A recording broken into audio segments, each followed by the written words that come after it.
Right. Does that help? Yeah, I think that's excellent advice. I think it's sort of like the person who's prone to, how do you say it, like aggressive driving, or there's a term for it, when people get in road rage. So like if someone is prone to road rage, they know not to get into the car and drive when they're really upset. And so but what I find interesting is if you're emotionally charged after a win, you literally pull yourself away from the computer. That's great. Yeah, that's excellent. Yeah, I I mean, mean, you I really know kind of need yourself. Yeah. do you know, I don't know if I do. I I just know, I know what I don't want to face, and um, I guess it's just experience, I think. The more you do something, like I just said about burning my fingers, I mean, when you've done it a few times, you recognize the signs, so. Got it. Okay. The other one that I have some more here. You mentioned being aware of your mistakes, Nicola, and I'm just wondering if you find any importance in sort of balancing. You have a trade journal. You're aware of your mistakes. You know where you're at. You know what you're doing, and you can look back on that quite easily with your trade journal, which is brilliant. But is there a temptation to curve fit or overfit your, in other words, you've got this system that's working for you, but then you mentioned that let's say you see yourself making a few mistakes. How do you avoid the temptation of changing your system? Um, I know what you're saying, but I think for me, my temptation is slightly different. That my weakness is to add trades from other systems, and that's kind of my flaw, because that I'll have trades from my own system which I'm happy with, and then I'll add trades. Maybe I'll take your trade, or maybe I'll take another trade from another system, that I know about, but those systems aren't necessarily ones that I've practiced as well, or that they don't fit me as well, and that's my weakness. I can't actually think of a situation where I have tweaked my own system, because it just is what it is. I don't have to think about it. I just do it. Does Right. that And make sense? yeah, Yeah. yeah. You've spent enough time convincing yourself that it's your system, I suppose. It's yours, and you don't need to change it. Yeah, I mean, God, this was a manual. I heard about it first on the Daily Trader, and as I was listening to his videos, in my head I was piecing together his system with other bits of information and knowledge that I had from elsewhere, and I just thought, it was like a light bulb went off in my head, and I was like, yeah, I can work with this system, let's go test it. And it just happened really naturally, and I kind of suspect that that is a really good sign. It's like when you make a good friend or something. If you naturally fall into sync with each other, then you don't have to think about it. It doesn't feel too hard. I mean, that's for me. But I do work like that. I'm quite intuitive person. I'm not I'm not a very logical person, sadly. Yeah, well, there are benefits to both, I suppose. Um, so here's John. Which part of okay? So again, this isn't a sales pitch or anything, guys, but John's wondering which part of Walter's psychology course was most useful to you. It clearly made a big difference. P.S. I did the course too, and it changed a huge amount for me. So I know Oh, you've that's talked a really lot. great to know. Yeah, you've Oh, talked a lot about exciting. psychology. Sorry? Yeah, for me, it was the day that Walter said he was kind of a bit parental and said, take responsibility, grow up. And I sat there, well, he didn't use exactly those words, but that's how I interpreted it.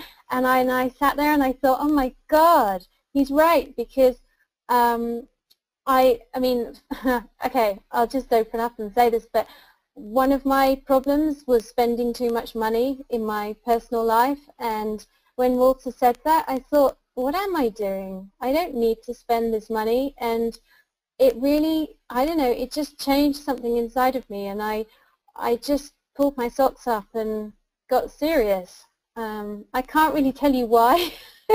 For that moment it worked, and it really changed something inside of me. Look, I'm kind of curious to know what is John, it, Peter, you said? John M. John, sorry. John, yeah. I'm kind of curious to know which part he liked. Yeah, maybe we'll hear from John. Excellent. That's great. So what time frames do you use? How many trades a day do you take? That's another John M. that has a question Okay. about that. 4-hour charts, daily charts. I don't like short-term charts. They just get me too stressed out, and also I'm just too busy to check the charts that often. I have quite a full life outside of my trading. And how many trades a day? Oh gosh, not really that many. Probably maximum 4 a week. It's not really that many.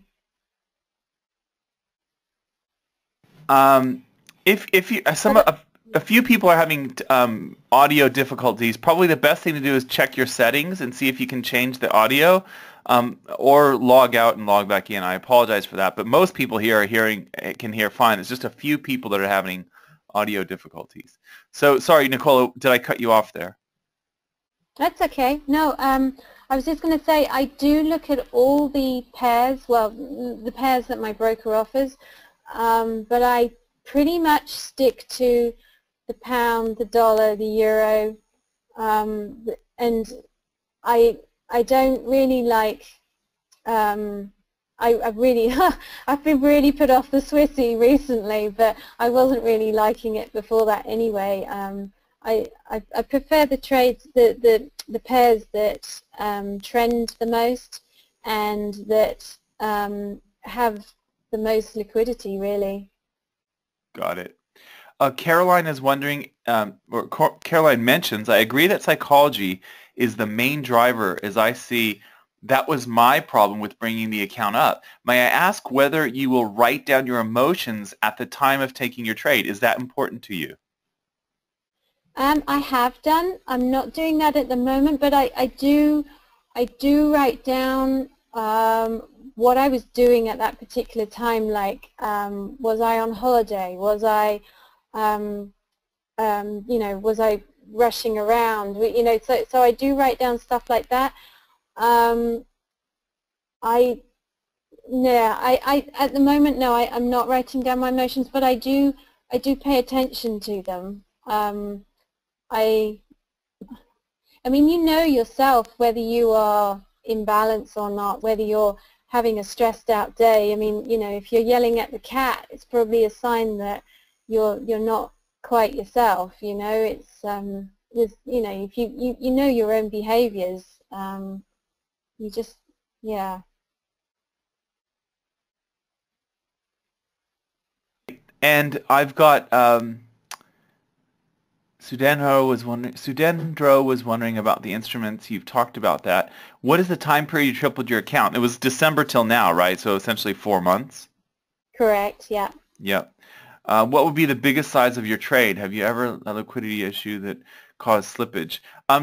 You're just trading 2%, right? Yeah, I am. Yeah. I will take on more than one trade at 2%, but I mean, they have to be ones I'm really confident in, that really fit my system. Okay. Brett J. has an excellent question, Nicola. What did you change from your losing period to your winning period? Did you change your system itself in any way? Just so you know, Nicola doubled her account well, about, I don't know, 7 months ago or something, and then it brought back down to the original deposit point. And then when you restarted and then you got going again in December, essentially that's from December until now, just 4 months, you've basically tripled it. So Brett's wondering what did you change between those that first crack at it, 9 months ago to the second crack at it?